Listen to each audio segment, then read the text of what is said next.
மத்தேயு 3 அதிகாரம் 57 அவரை குறித்து இடறல் அடைந்தார்கள். இயேசு அவர்களை நோக்கி, தீர்க்கதரிசி ஒருவன் தன் ஊரிலும் தன் வீட்டிலுமே அன்றி வேறு எங்கும் கனவீனம் அடையான் என்றார். இன்றைக்கு பெரிய வெள்ளிக்கிழமை, கிறிஸ்துவனுடைய சிலுவை மரணத்தை நினைவு கூறுகிற ஒரு நாள். அவர் சிலுவையிலே எப்படி பார்க்கப்பட்டார், எப்படி அவர் மதிக்கப்பட்டார் என்று ஏசாயா 53 அதிகாரம் மிக விவரமாக படம் பிடித்து காட்டுகிறது.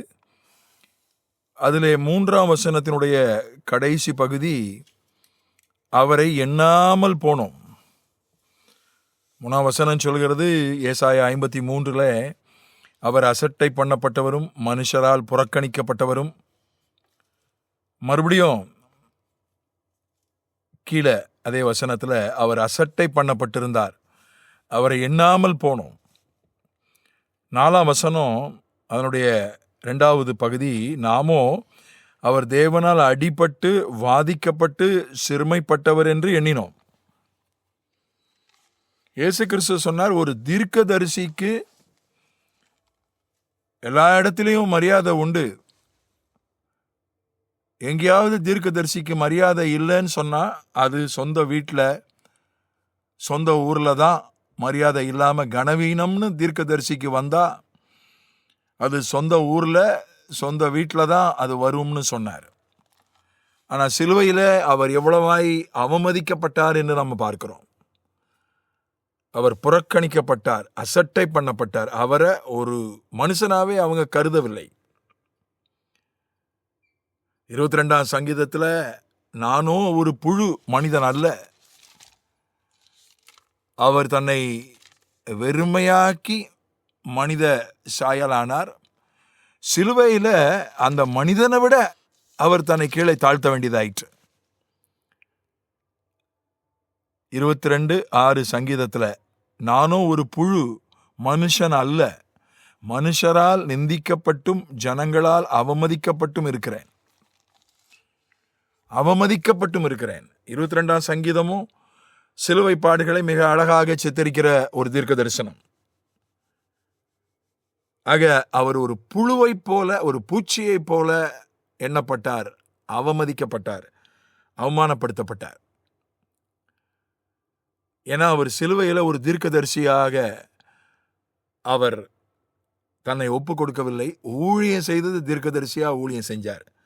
அவருடைய 3 ஆண்டு ஊழியம் தீர்க்கதரிசி என்கிற ஊழியம். அதனால தான் அவர் சொன்னார், என் ஊழியத்தில் எனக்கு எல்லா இடத்துலையும் மரியாதை, என்னுடைய சொந்த ஊர் நாசரேத்தில் மட்டும்தான் எனக்கு மரியாதை இல்லை அப்படின்னு நாம் படித்த மத்தேயு 13:57 சொன்னார். ஆனால் சிலுவையில் அவர் தன்னை ஒரு ஆட்டுக்குட்டியாக ஒப்பு கொடுத்தார்.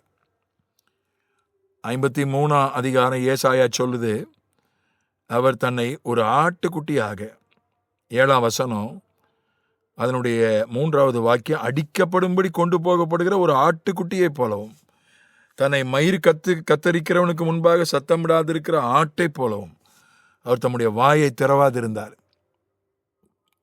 ஒரு மனிதனை விட கொஞ்சம் கீழே போயிட்டார். மனிதன் என்பதே அவருக்கு ரொம்ப கீழே தான். அடிமையின் ரூபம் எடுத்து வெறுமையாக்கி தான் மனிதனாக வேண்டியது இருந்தது. ஆனால் அவர் தன்னை ஒரு ஆட்டுக்குட்டியாக தாழ்த்தினார். 22ஆம் சங்கீதத்தில் இன்னும் அதை ஆழமாக சொல்லப்பட்டிருக்கு, நானும் ஒரு மனிதன் அல்ல, புழு, ஜனங்களால் அவமதிக்கப்பட்டும் இருக்கிறேன். அந்த வேதனையிலே பெரிய வேதனை, உடல் வேதனை ஒரு பக்கம் இருக்கலாம். மனுக்குலத்தின் பாவத்தை சுமக்கக்கூடிய ஆவிக்குரிய வேதனை ஒரு பக்கம் இருக்கலாம். மனவேதனை, அவமதிக்கப்படுகிற ஒரு மனவேதனை, அவமானப்படுத்தப்படுகிற, அவமரியாதை செய்யப்படுகிற ஒரு மனவேதனையை நம்ம சிலுவையில் பார்க்கிறோம். ஊழியத்தில் ஒரு இடத்துல தான் அவருக்கு அவமரியாதை, நாசரேத்தில் தான். ஆனால் சிலுவையில் அவர் மிக மோசமாக ஒரு மனிதனைப் போல கூட அவரை நடத்தல. ஒரு ஆட்டுக்குட்டியைப் போல அவர் நடத்தப்பட்டார். ஒரு புழுவைப் போல அவர் நடத்தப்பட்டார், அவமதிக்கப்பட்டார். அவ்வளவு ஒரு அவமானத்தை, அவமரியாதைய தாங்கிதான் நமக்கு ஒரு பெரிய ரட்சிப்பை, மீட்பை, விடுதலைய, பாவ மன்னிப்பை அவர் சம்பாதித்து கொடுத்தார். அதற்காக நான் கர்த்தரை ஸ்தோத்திரிக்கிறேன். நாம் நன்றி உள்ளவர்களாக காணப்படணும். ஆண்டவர் ஒரு இடத்துல சொல்றாரு ஏசாயாவில், யாக்கோபு எனும் பூச்சியே பயப்படாதே, நான் உன்னை போரடிக்கிறதற்கு புதிதும் கூர்மையுமான பற்களுள்ள எந்திரமாக மாற்றுகிறேன் என்று ஆண்டவர் சொல்கிறார். ஒரு பூச்சி 41 ஏசாயா 14 யாக்கோபு எனும் பூச்சியே, அவனை ஆண்டவர் பூச்சியா பார்க்கல, அவன் தன்னையே ஒரு பூச்சியா பார்த்துக்கிட்டான். நான் ஒரு பூச்சி, நான் ஒரு புழு, தன்னையே அவன் ஒரு மட்டமா தாழ்வா நினைத்து கொண்டான். யாக்கோபெனும் பூச்சியே, நான் உன்னை புதிதும் கூர்மையுமான போரடிக்கிற எந்திரமாக மாற்றுகிறேன். நீ மலைகளை மிதித்து நொறுக்கி குன்றுகளை பதருக்கு ஒப்பாக்கி விடுவாய். அதனால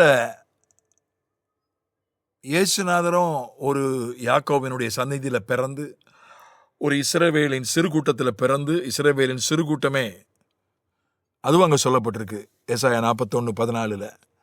ஒரு சிறு கூட்டத்தில் பிறந்து, ஒரு பெரிய கூட்டத்தில் பிறக்கல. அவர் ஒரு சிறு கூட்டத்தில் பிறந்து, அவர் அந்த பூச்சி புழுன்ற நிலைக்கு சிலுவையில் அந்த நிலையை சந்தித்து, அந்த நிலையை ஏற்றுக்கொண்டு, அதற்கு தன்னை ஒப்பு கொடுத்து,